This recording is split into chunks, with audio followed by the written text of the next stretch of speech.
감사합니다. 할렐루야, 할렐루야. 옆 사람, 앞뒤 좌우 사람 보고 오늘 이렇게 인사하겠습니다. 이젠 큰 자가 되겠습니다. 감사합니다. 사랑합니다. 축복합니다. 은혜 받을 줄 믿습니다. 오늘 우리가 함께 은혜 받고자 하는 말씀의 제목이 이젠 큰 자가 될 때입니다 라는 제목으로 함께 은혜를 나누겠습니다. 하나님, 제게 왜 이러세요? 우리가 알지 못했던 예수, 이렇게 많은 책을 써서 많은 사람들에게 선한 영향력을 끼쳐서 복음주의 신학자다라는 별칭을 받은 필립 얀시라는 목사님이 계세요. 그분이 빈민가 사역을 하는 친구하고 이야기한 것을 책에 실은 내용을 소개하는 것으로 말씀을 열겠습니다. 빈민 사역을 하는 곳은 뒷골목의 노숙자라든지 몸을 팔고 사는 매춘부들, 이런 사역을 하는 친구가 상담센터를 차려놓고 사역을 했는데, 어느 날 매춘부하고 상담한 내용을 이야기하는 걸 듣고 가슴이 너무 무너지고 아파서 책에 그 내용을 실었어요. 이 친구가 상담한 내용이 이런 내용이에요. 어느 날 매춘부가 이 필립 얀시 목사님을 찾아와서, 필립 얀시 목사님의 친구를 찾아와서 상담을 하게 된 거죠. 내가 매춘부인데 나이가 들다 보니까 이제는 찾아오는 손님도 없고, 이제 또 병이 들어서 더더욱 손님이 없어서 먹고 살 길이 없다. 그래서 고민하다가 나에게 2살 난 딸이 있는데 그 딸을 변태 성욕자한테 팔았다. 그러고 나니 이 마음이 무너져서 상담을 받으러 왔다. 그런 거예요. 이 상담을 받은 이분이 참 그분의 표현대로 하면, 책의 표현대로 하면 토할 것 같았대. 토할 것. 사람의 탈을 쓰고 어떻게 이런 일이 가능하냐. 벼락같이 소리를 지르고 싶었지만 상담자니까 내담자에게 그러지 뭐 감정을 억누르고 겨우 이런 말 한마디를 했다라는 거죠. 자매님, 그렇게 힘드시면 교회라도 찾아가 보시지요. 어째서 그러셨습니까? 그런 소리를 하자마자 이 매춘부가 얼굴이 하얗게 질리더니만 벼락 같은 소리를 치더라는 거예요.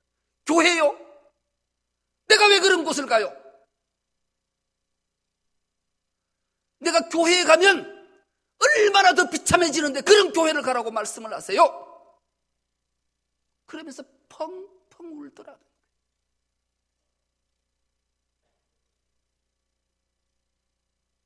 여러분, 교회는 주님의 몸입니다. 교회는 주님의 품이잖아요.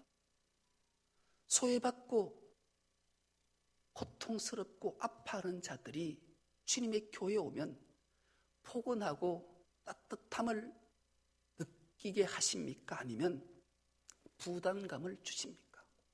우리 교회는 어떤 교회일까요? 평안하고 가슴 벅참을 주어서 또 오고 싶은 교회인지, 부담감 때문에 그런 교회를 왜 가냐라고 떠나는 교회인지를 스스로에게 자문해 보셔야 돼요. 여러분, 예수님의 별명이 무엇인지 아십니까? 예수님의 별명은 죄인의 친구라는 별명을 가지셨어요. 예수님의 별명은 죄인의 친구라니까요. 늘 예수님 곁에, 옆에 수많은 사람들이 있었는데 그 사람들이 어떤 사람인지를 우리는 성경을 통해, 말씀을 통해 알아요. 어떤 자들이었던가. 남편을 5이나 둬서 늘 사람들한테 손가락질을 받아서 대낮에는 물도, 이른 아침이나 저녁에는 물도 길러 오지 못해서 대낮에야만 물을 길러 오는 그 여인이 주님 곁에 있었어요. 저놈은 외국노야, 동족을 팔아먹고 동족의 피를 빨아먹는 자야 라고 그렇게 손가락질하는 세리들이 늘 예수님 주위에 있었어요. 사람들이 길을 걸어가면 야, 저 옆에 가면 안 돼. 귀신 들어.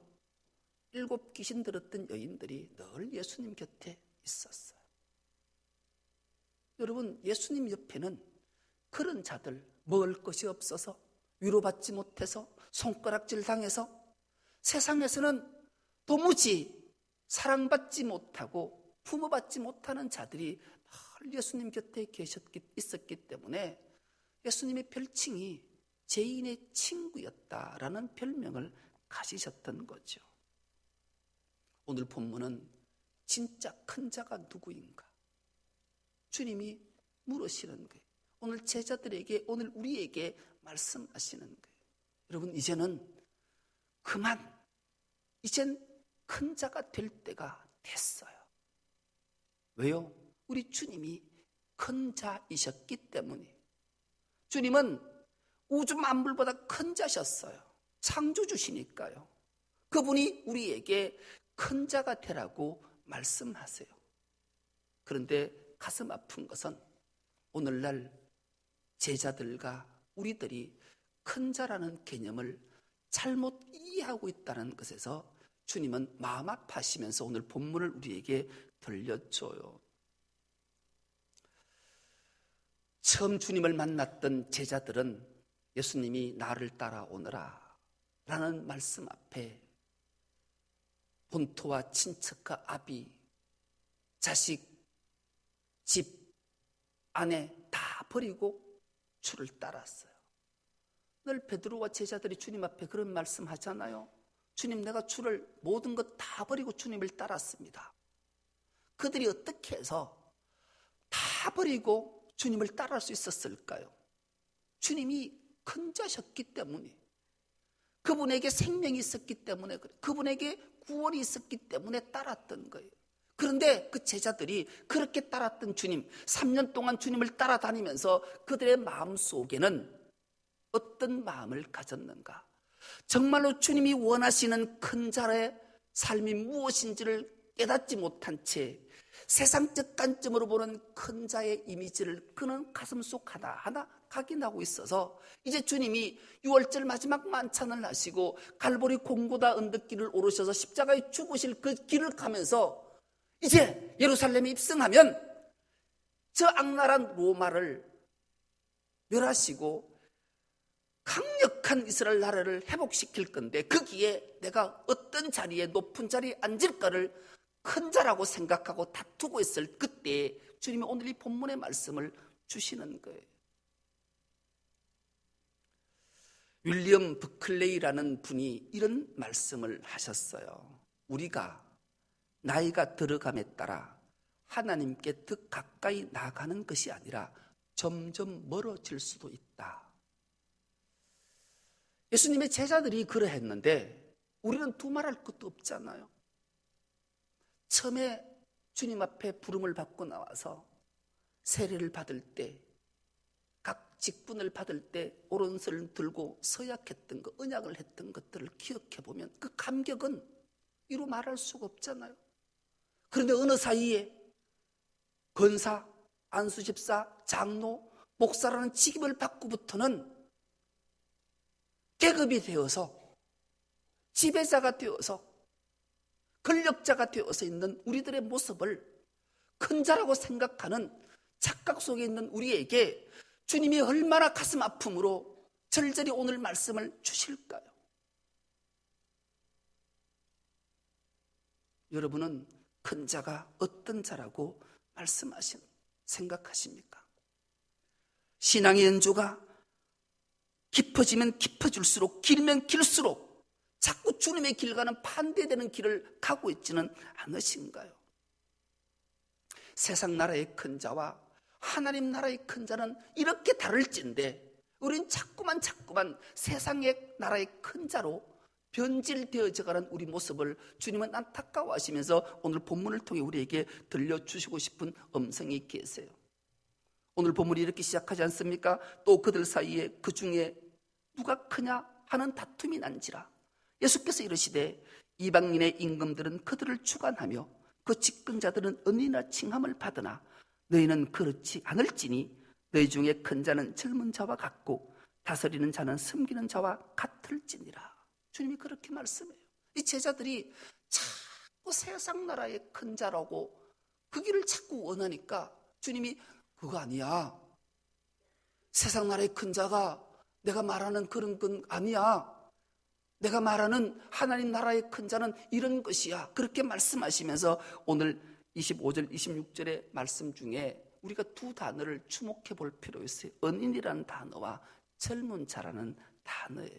여러분, 은인하면 여러분 머릿속에 어떤 생각이 드십니까? 은인하면 참 감사하다, 가슴이 따뜻하다. 저 장로님 때문에 저분은 내 은인이야. 날 예수 믿게 했고 내가 어려울 때 도와줘서 오늘 내가 있게 했어. 참 감사해. 그런 은인, 오늘 이 본문이 말하는 은인은 그런 은인이 포함되어 있지만 정확한 말은 그런 뜻이 아니에요. 이 헬라어는 늘 이중적 메시지가 있어요. 이 헬라어 은인이라는 단어가 유에르케테스라는 단어를 썼는데 선행자, 좋은 일 하는 자, 앞에서 잠깐 설명드렸던 그런 뜻도 있지만 이중적 메시지는 스스로 자화자찬하는 자, 자기의 공덕을 내세우는 자, 그런 뜻이에요.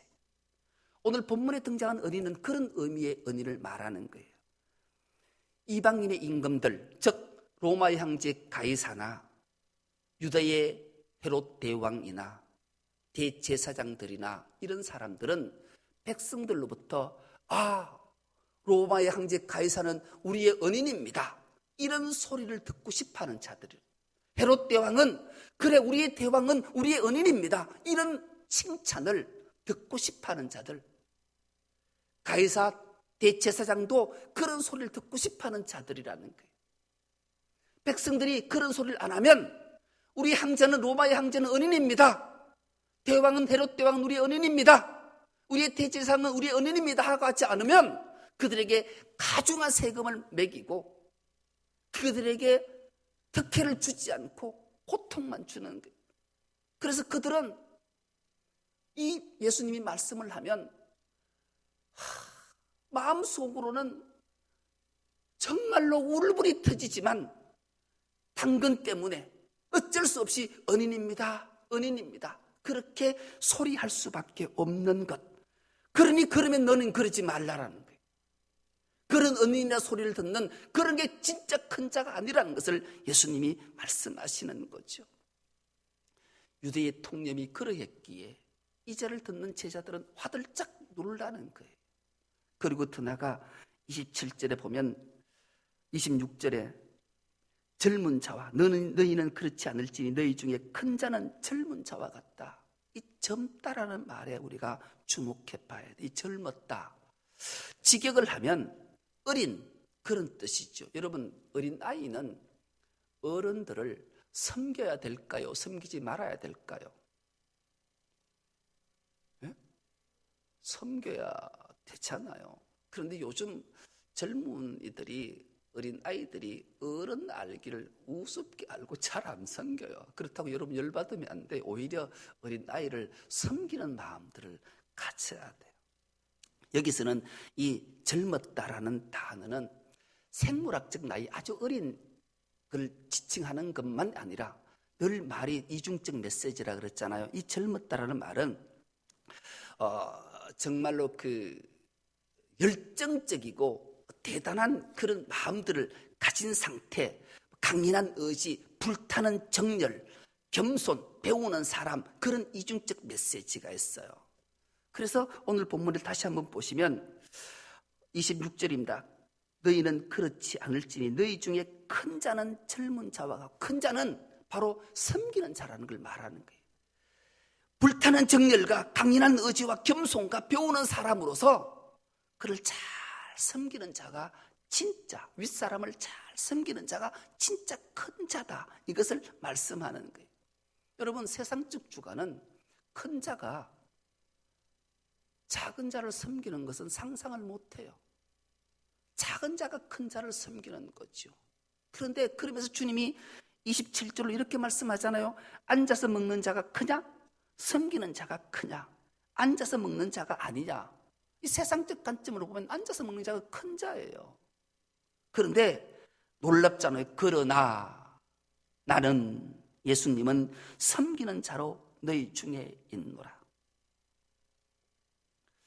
예수님께서, 여러분, 앉아서 먹는 자들이 선교를 받는 자잖아요. 앉아서 밥을 먹으면 서서 주님이 서 계신 거예요. 섬기기 위해서. 그래서 앉아서 먹는 자가 물 하면 막 쫓아가서 물 떠들고, 필요한 게 있으면 탁탁 갖다 주네. 주님은 서서 계신 거예요. 서서. 너희가 나를 보고 진짜 큰 자가 누군가를 알라라는 거예요. 너희 눈에는 앉아서 먹는 자가 큰 것처럼 보이냐? 근데 내가 서 있지 않냐? 진짜 큰 자가 누구냐? 내가 큰 자 아니냐? 내가 창조주지 않냐? 그런데 너는 왜 나를 통해 배우려 하지 않냐? 그러니 이제는 큰 자가 돼야 된다. 그렇게 주님이 말씀하셔요.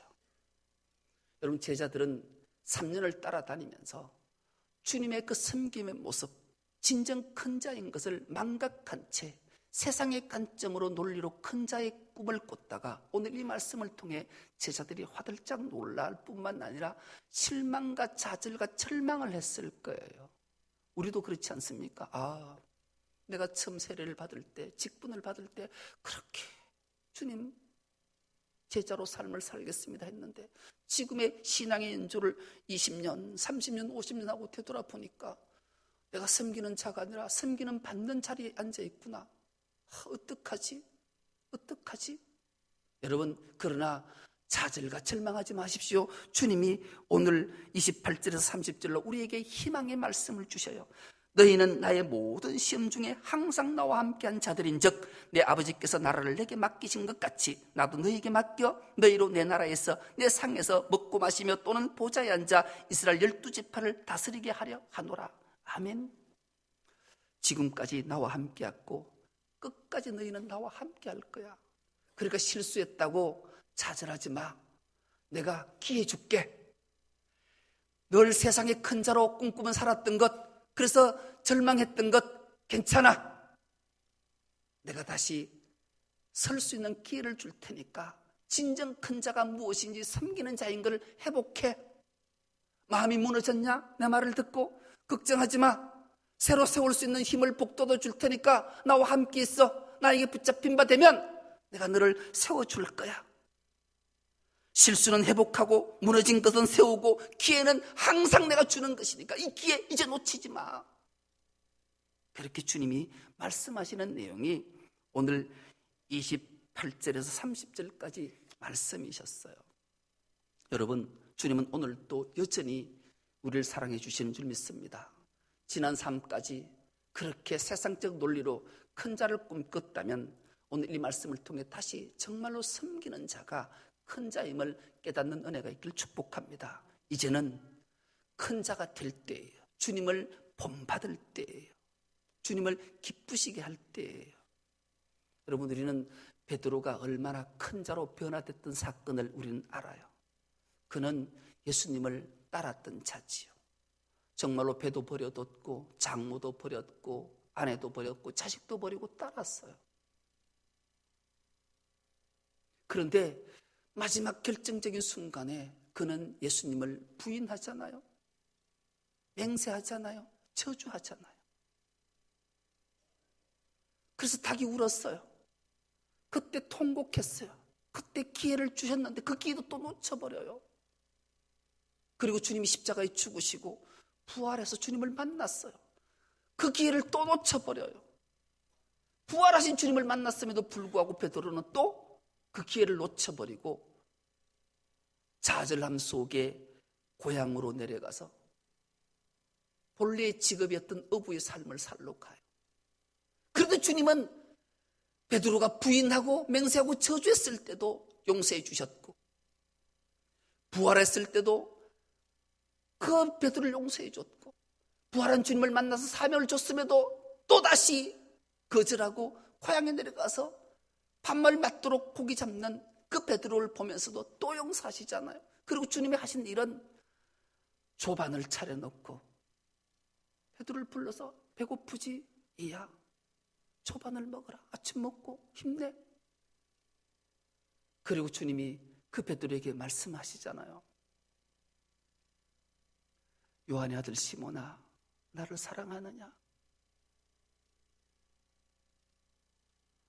그 말씀 앞에 베드로는 실수를 회복하고 무너짐을 다시 일으켜 세우는 결단을 하게 되잖아요.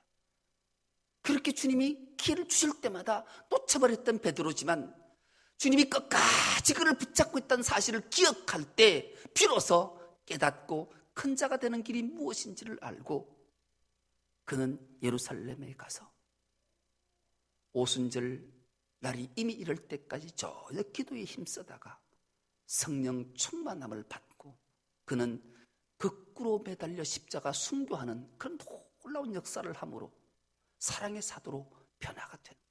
섬김의 사도로 변화된 거예요. 여러분, 오늘도 주님은 우리에게 이 기회를 또다시 한번 주시는 거예요. 여러분, 누구나 큰 자가 되길 원해요. 진정 큰 자는 하나님과 함께하는 자가 가장 큰 자인 줄 믿습니다. 그분이 창조주시기 때문에 그래요. 그분과 영원토록 왕노릇하는 비결은 섬기는 자로 서 있는 자, 소외받고 아파하고 고통한 자를 섬기는 자가 가장 큰 자라고 주님이 말씀하심을 우리는 마음속 깊이 새겨서 우리의 이웃이 누구인가? 율법교사가 자기가 자기를 옳게 보이려고 예수님 앞에 나와서 예수님, 나의 이웃이 누구입니까? 물음 앞에 주님은 선한 사마리아인의 비유를 통해서 강도 만난 자의 이웃이 누구냐고 대질문함으로 진정한 이웃이 누구인지를 깨닫게 하신 말씀을 우리는 기억합니다. 우리는 자꾸만 내 이웃이 누구인가를 보려고 해요. 그렇지 않아요. 소외받고 고통받고 갇히고 아프고 절망 가운데 있는 이웃이 내가 되어야 된다. 이것이 바로 큰 자라고 주님이 우리에게 가르쳐 주시기 때문에 이 말씀이 마음속 깊이 새겨져서 이젠 진정한 큰 자가 되어서 하나님의 영광을 선포하는 우리 모두가 될 수 있기를 간절히 기도합니다. 하나님 아버지, 고맙고 감사합니다. 하나님이 우리를 사랑하셔서 불러주시고 하나님의 영광을 우리에게 선포하기 위해서 주님이 우리에게 말씀하십니다. 이젠 큰 자가 될 때다 말씀하시며 진정한 큰 자는 주님처럼 섬기는 자임을 기억하고 주님은 창조주이시면서도 하늘 영광 보좌를 비워두시고 이 땅에 오셔서 낮고 천한 우리를 섬겨주셨다는 사실을 기억하며 우리도 가장 큰 자인 주님 닮아서 섬기는 자가 되므로 큰 자가 되어서 하나님께 크신 영광을 올려드리는 우리 모두가 되게 하여 주옵소서. 감사드리오며 예수님의 이름으로 기도드리옵나이다. 아멘. 이어서 성찬 예식하겠습니다.